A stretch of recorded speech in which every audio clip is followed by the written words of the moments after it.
What's good, YouTube? I'm back with another tutorial.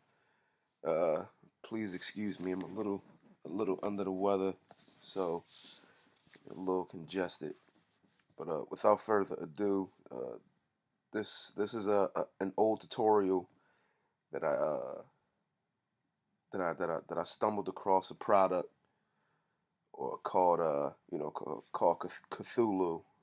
In the program, pretty much is a program that allows you to you know cr- create chords and take the chords and you can manipulate them and do whatever it is that you wanted to do. uh, but the problem is that Logic came with a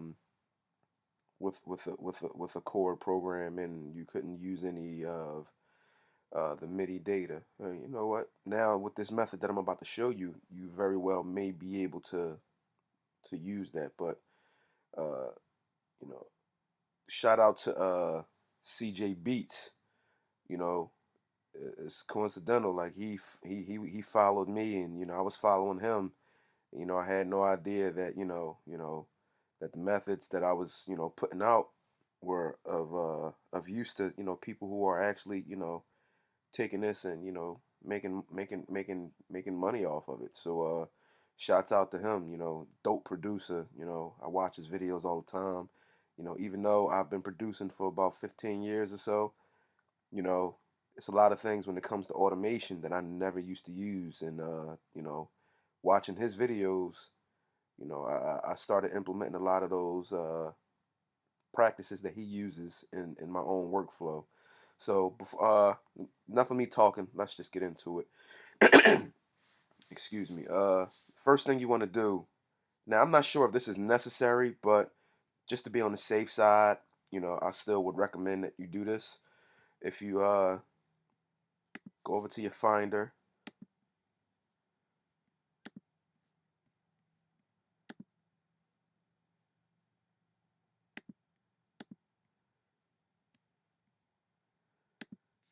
you want to go to your library, your audio. No, you want to go. My fault. Applications. Go down to utilities and your audio MIDI setup. Then you want to go to your view window. Where am I going? I'm tripping. Show MIDI window. Now this IAC driver, if you noticed, these are grayed out. That's because I don't have these things. I'm actually not using them.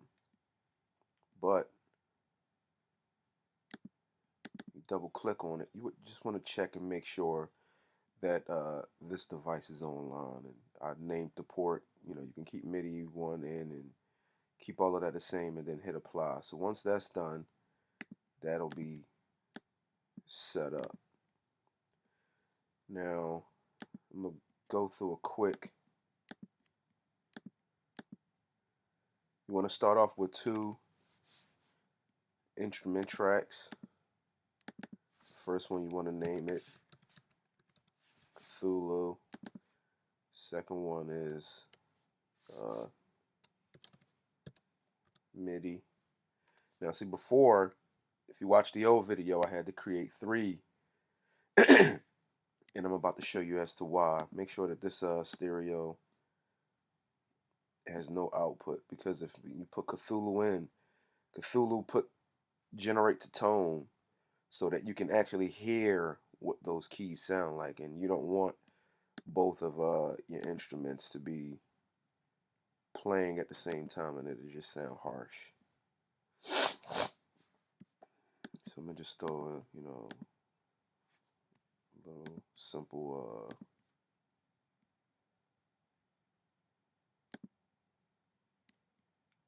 turn your ARP off. Alright, now that we have uh, both instruments, you want to hold command and press 0. If you don't want to hold command, press 0. You can go up to view, or you can go to window, I'm sorry, and go down to MIDI environment. That's going to open up your MIDI environment. This is going to show you how everything is routed. You want to go to click and MIDI ports. You want to go to new MIDI instrument. Drag that there. Hold Option. Go down to Mixer, Software Instrument, and select MIDI or whatever it is that you decided to name it as. So now that's set up.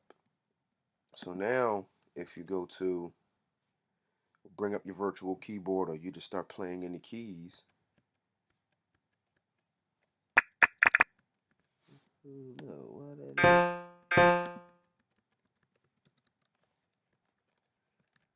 What just happened? Why didn't that do what it do?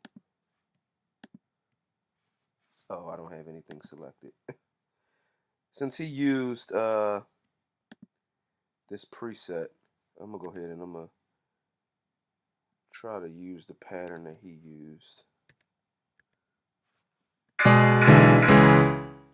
So now, if you notice, we now have chords.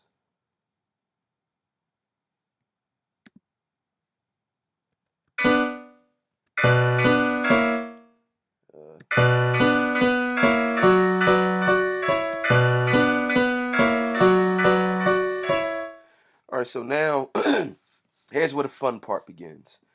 Now we're just gonna play a little simple pattern.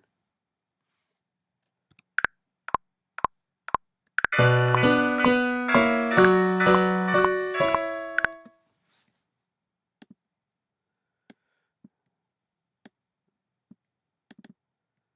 go on and quantize these notes. Now, before you do this next step,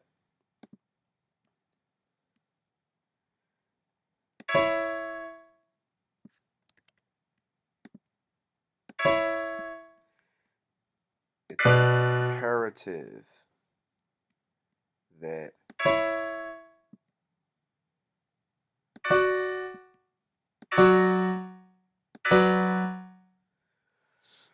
all right, this is where the fun begins. Now, I would identify the notes that you're playing, because otherwise, when you go and play these notes are also going to be included in the MIDI data. So you want to know which notes that are present, these notes that are here. That way you can, get rid of them, because you need to get rid of them. So you see this little thing up here that says MIDI in. You want to check that. Now line your cursor up with each note, and then as soon as you play the key, boom, you got your chord.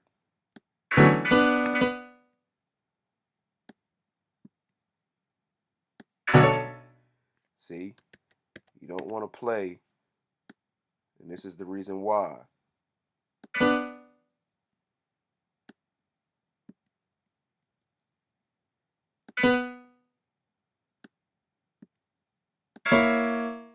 You got each chord, and as long as that MIDI in is selected, every note that you play, the chord progression will end up in the timeline. So now that I have the chord progression mapped out, make sure you turn this off. Otherwise, each time any key is pressed, whatever chord is assigned to whatever preset it is that you have inside of Cthulhu, it's going to show up in your MIDI, in your piano roll. So turn that off. And since, now I'm going to let you, now if you just go and you go play these notes, it's going to sound horrible. And this is why you need to identify your notes. So now that we know which notes, you can either delete them, or if you still want to save them, so that you know what key progressions that you used in case you want to, go back and do it all over again, you can now do so. Now, highlight like these and stretch them out so that they have a little sustain to them. Now play the key.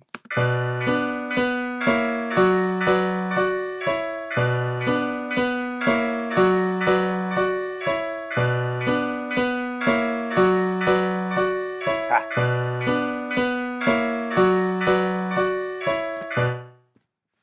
And there you go. So now that you have your key progression, I mean your chord progression, you know, if you want to go in and you want to map out a scale, to me this sounds like a natural minor chord. So, you know, what we can do is, if you want to just verify that this is a natural minor progression, here we're starting on B. So we can go to B, count whole, first note, then you can just count your semitones.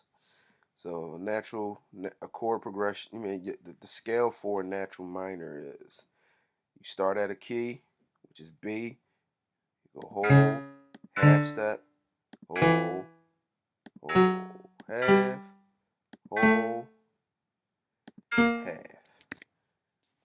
Let's get the escape, mute these. Hold all option, they're all selected. I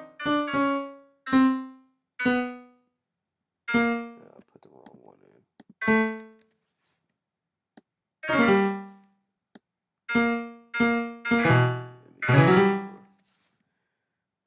Whole, half, whole, whole, half, whole.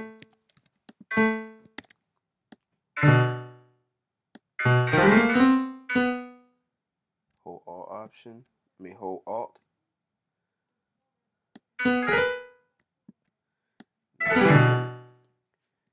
Just drag it across, make sure everything is in the same scale.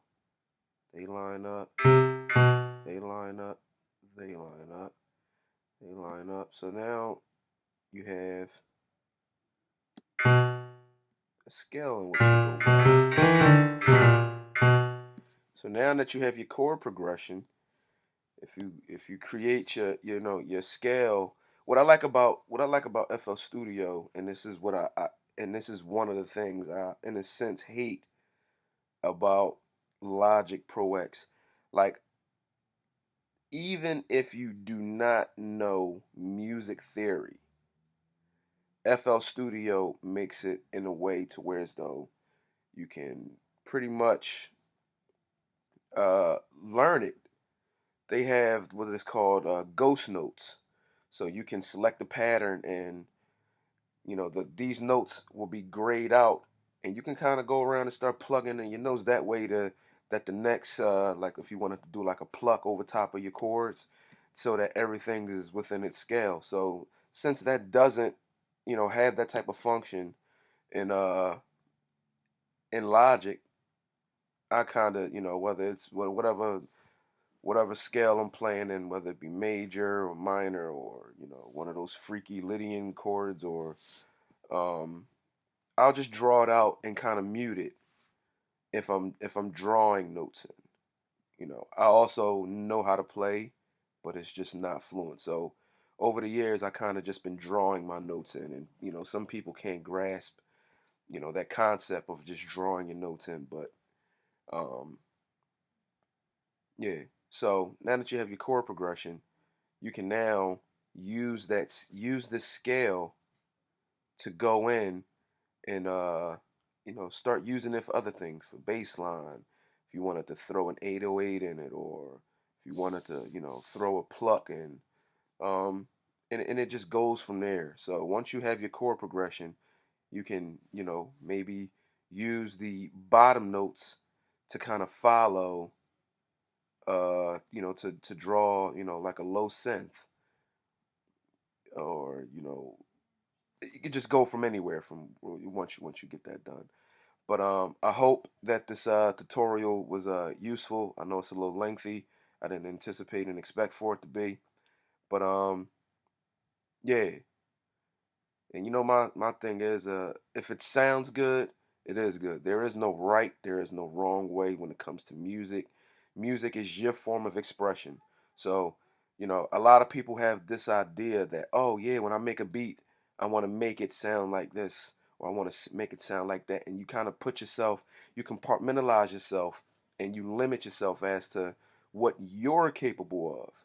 And a lot of sounds I used to be afraid of because you hear them and they kind of have like a weird sound to them. And we have this idea when it comes to, if you're an urban producer, you hear these sounds, and a lot of the sounds are catered to, pop and, R&B. But if you take a sound that you generally would not use, and if you were to, like, let's say, manipulate it and make it your own, or use it for what it is, but use it to where as though, I don't know, I can't explain something that to me just naturally comes. But and I live by that saying: if it sounds good to me, it is good. You can't tell me that it doesn't sound good, because it's my expression. My expression is, my expression. Your expression is your expression.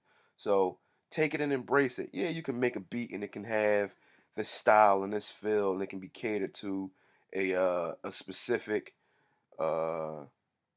artist, or in the cadence of another producer. But if you find yourself producing beats that sounds just like something that someone else is doing, you're not being yourself. And if you're not being yourself, then who did you just become? You became nobody, in a sense. Because if you're not being yourself, you can never be that person. So if you can't be that person and you're not being yourself, then you just became nobody. So, enough of me talking. I just kind of wanted to show this method to get the MIDI data from Cthulhu, and hopefully you're able to take this and implement this into your workflow. I didn't use this since I made the video, and that was well over 3 years ago. And it wasn't until I saw a video where CJ Beats was actually using it, and the progression that he used with it was dope. And I was like, yo, that was crazy. Here I had this a whole time. I might have not used it the way he did, but now that sparked something in my head, like, oh, rather than having the same repetitive chords back and forth, I never use tension. Tension is where you have two notes that are close together, and here you have tension here, tension there, and wherever you have tension, you have to have release. Here you have release, release, release. Then you got tension, and then you got release, and that tension and release, it creates a different sound, and it was dope. And when I heard that, I was like, yo, I gotta get back to using this, because every now and then I get into this I get into this place where I get like a brain fart, and my creativity is just not there. Especially this time of the year when, you know, when October and September hit, and the holiday seasons are among us, and the games start coming out. Oh, when the games start coming out, I'm done. I hardly make any beats because I'm so focused on, Gears just came out. You got Battlefield 1, you got Infinite Warfare about to drop. I might not get that, but if you are a gamer, hit me up. Kid of Dirt, KIDDAHDIRT